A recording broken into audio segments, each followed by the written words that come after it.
Може. И па сега во ваши раце сум. Ако се познава денот по утрото, а утрото мислам на вчерашното, тогаш мислам дека дојде нешто што јас го нареков на последниот ден од митингот, дојде време, дојде час да си замине оваа власт. Што очекувам, јас никогаш не агитирам за себе. Граѓаните знаат за кого да гласат, знаат да си го користат избирачкото право, генерации гинеле за негово користење, значи направете го вистинскиот избор, споредете не само програми, споредете што се случуваше. Јас бев во собранието, сегашниот председател беше председател. Мислам дека многу лесно може да донесете одлука. На сите во секој случај им посакувам успех, но таков е системот, чуден, многу чуден систем.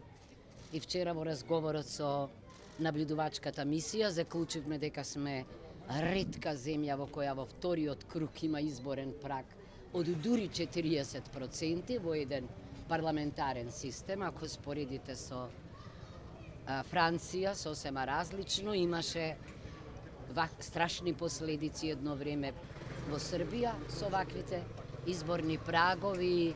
Мислам дека треба на идните избори да го примениме, да ја примениме препораката на Венецијанската комисија и ОПСЕ ОДИХР за отстранување на во вториот изборен круг на изборниот праг од 40%. Причината ви е позната.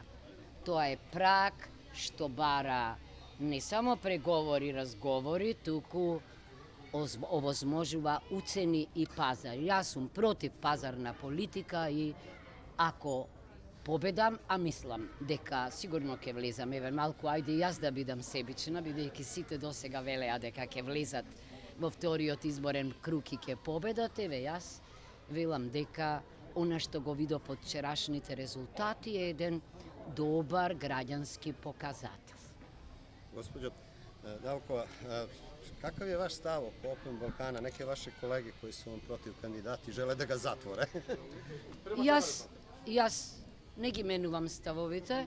Сум рекла дека крајно време е, ако Homo Balkanicus сака да покаже дека е Homo Politicus, прво да гради консензус, поддршка на регионално ниво.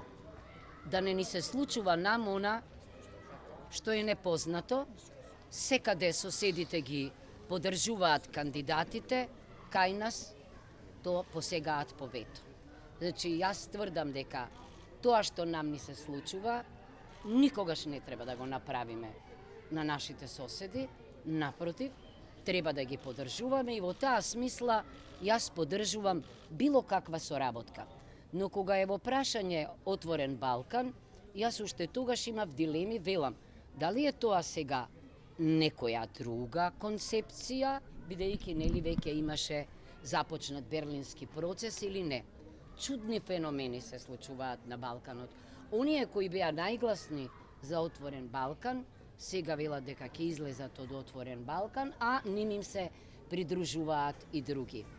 Точно е дека кога градиме регионални асоциации, тука треба да влезат, ама тоа треба да го советува Европската Унија, не само кандидатите и кандидатите за кандидати, туку и членките на ЕУ од регионот, бидејќи не можете Балкан да го сведете на 2, на 3 држави, ниту на 4 држави.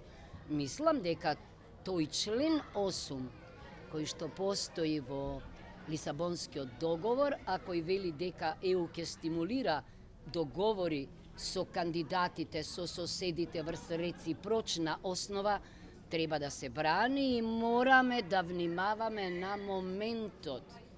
Некои работи се логични, меѓутоа треба да се оцени кога тоа треба да се реализира. Ако ние велиме дека сме на праг пред помирување, тогаш треба да ги мериме чекорите, да ги мериме зборовите, затоа што последиците можат да бидат не помирување, туку нешто друго. Затоа јас најавив дека нема моите први поседи да бидат во некои мокини држави, не, во соседството.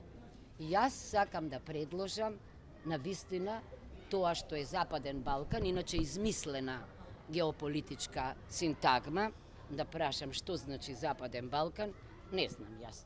Бидејќи не може географија да се менува.